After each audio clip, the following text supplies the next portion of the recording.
नमस्कार, मी मानसी जोशी. त्रिवेणी मराठी अर्थात शांभवी आपटे यांची भावशब्दमधली पुढची कविता ऐकतोय. कवितेचं नाव आहे नातं. कधी कधी असं होतं आपण उगाचच सगळ्यात गुंततो. कधी कधी असं होतं आपण उगाचच सगळ्यात गुंततो. गरज नसते एवढी जेवढी काळजी आपण करत राहतो.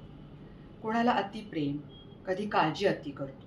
कोणाला अतिप्रेम, कधी काळजी अति करतो. या सारात स्वतःचं स्वास्थ्य अनेकदा गमावून बसतो. मग सुरू होतात कुरुबुरी, छोट्या मोठ्या तक्रारी. मग सुरू होतात कुरुबुरी, छोट्या मोठ्या तक्रारी. दुर्लक्ष करतात, वाटून जातं माणसं दुष्ट वागतात सारी. आपण किती प्रेमळ, जबाबदाऱ्या कशा साऱ्या घेतो.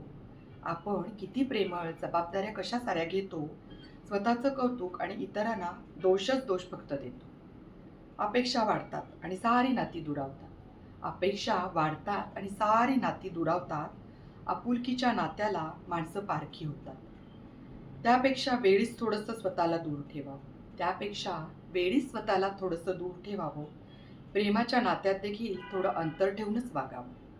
अति जवळीक देखील दुराव्या इतकीच घातक असते.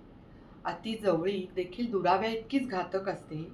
तोल सांभाळला दोन्हींचा तर नातं मस्त बहरते. नातं मस्त बहरते. धन्यवाद.